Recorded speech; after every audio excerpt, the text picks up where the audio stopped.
엘리자베스 여왕의 시대는 영국이 해가 지지 않는 제국으로 발돋움하는 초석이 놓아진 시대였습니다. 스페인의 무적 함대를 꺾고 유럽 제1의 해군력을 자랑하게 된 것도 이때입니다. 또한 셰익스피어라는 위대한 작가가 37편의 희곡을 썼던 시기이기도 하죠. 한마디로 그녀의 시대는 영국의 최고 전성기를 의미합니다.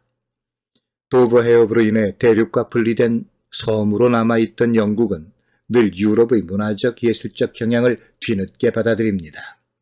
그래서 유럽의 르네상스가 영국에 도착한 것도 바로 이 시대인 것입니다. 엘리자베스 여왕의 삶은 그 자체로 한편의 드라마입니다.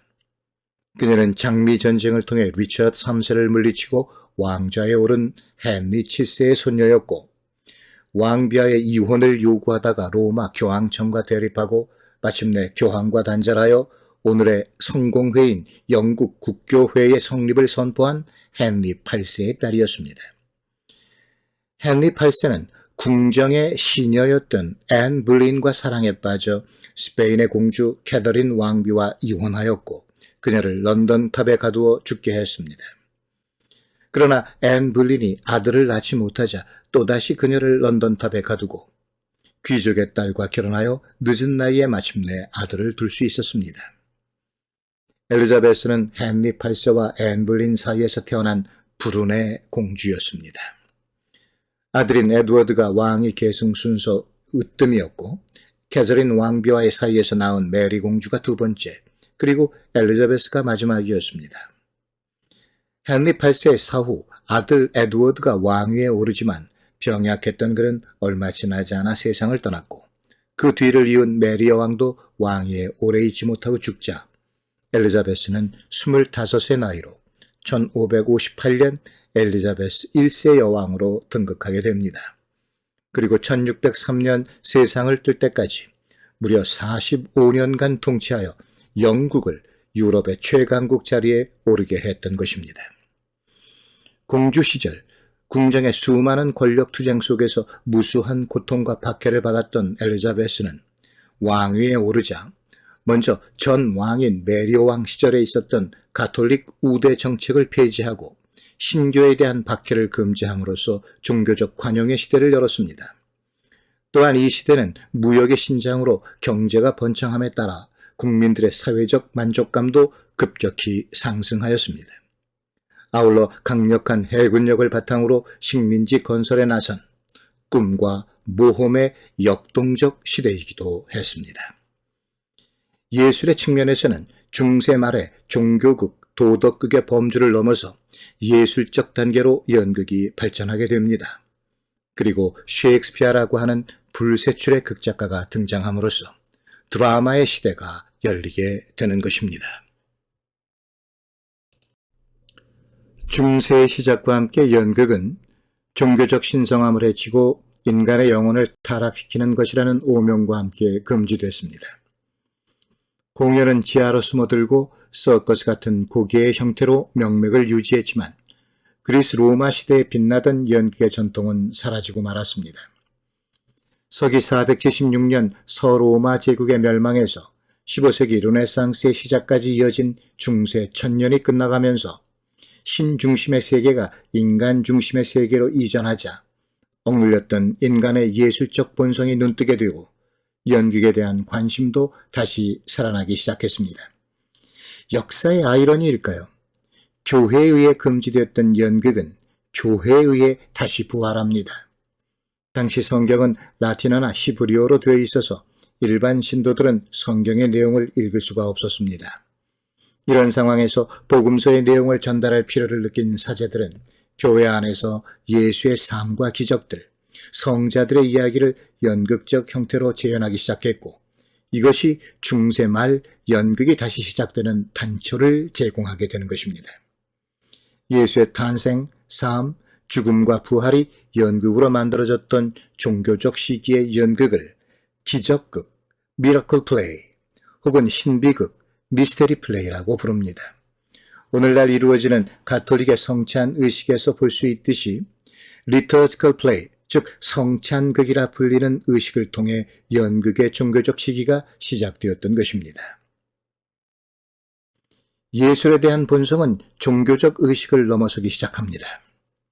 성경 속의 이야기에서 벗어나 인간에 대한 이야기를 시작했던 것이죠. 그러나 신 중심의 중세적 사상이 하루아침에 변화될 수는 없었고, 연극은 온전히 예술적 형태를 갖추기 이전에 도덕극의 단계를 거칩니다. 도덕극, 모랄리티 플레이. 그 대표적인 작품으로 작자 미상의 에브리맨이라는 작품이 있는데, 에브리맨, 이는 알레고리의 기법이 두드러집니다. 주인공 에브리맨, 모든 사람은 어느 날 죽음, death라는 방문자를 만납니다. 그는 에브리맨에게 창조자를 만나기 위한 긴 여행을 떠나자고 다그칩니다.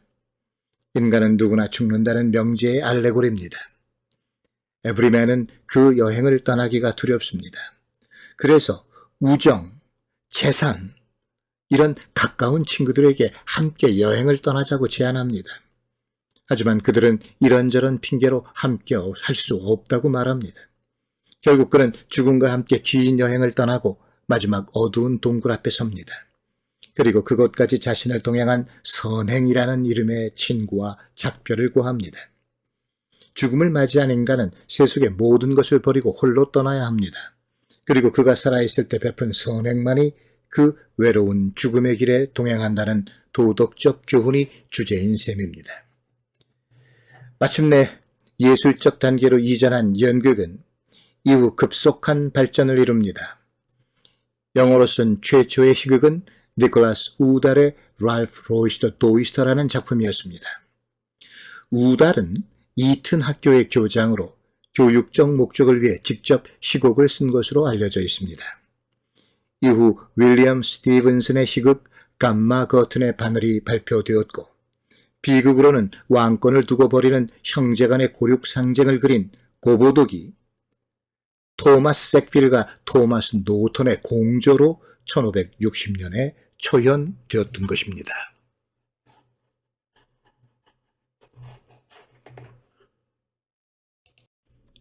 이러한 분위기 속에서 당대에 가장 영향력 있던 연극 제작자 제임스 버비지는 1576년 그의 극단을 위해 런던 교회의 더 티어터라는 이름의 극장을 세웁니다. 1599년에는 템즈 강변 쪽에 더 글로브 극장이 세워지는데, 이 극장에서 셰익스피어의 주요 작품들 대부분이 공연됐습니다. 이 밖에도 더 로즈, 더 포춘, 더 스원 등 다수의 연극 공연장이 이 시기에 건립이 됩니다. 더불어 르네상스의 영향을 받은 존 릴리, 토머스 키드, 로버트 그린 등 새로운 극작가들이 등장함으로써 영국의 연극은 발전을 거듭합니다.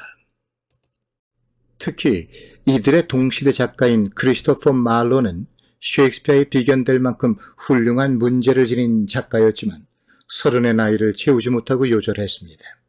그의 템벌레인이라는 작품은 진정한 의미에서 엘리자베스 시대 연극의 시작이었으며, 셰익스피어가 아직 작가로서의 위치에 오르지 못한 시기에 파우스트, 말타의 유대인 등 걸출한 작품을 발표해서 당시 연극적 분위기에 부응했던 것이지요. 한편 이 시대의 가장 영향력 있는 문필가 맨 존슨은 셰익스피어나 이후의 극작가들과는 뚜렷한 대조를 이루었습니다. 그는 당시의 낭만적 경향에 반발해서 그리스 로마극의 고전적 원리를 주창했죠. 예를 들어 그의 작품들은 고전주의 연극론 중의 하나인 삼일치, 시간, 장소, 구성의 일치, 이 원칙을 지키려 했습니다. 셰익스피어는 이러한 연극적 발전, 선배 극작가들의 노력 속에 등장해서 엘리자베스 시대를 대표하는 극작가로 성장하게 된 것입니다.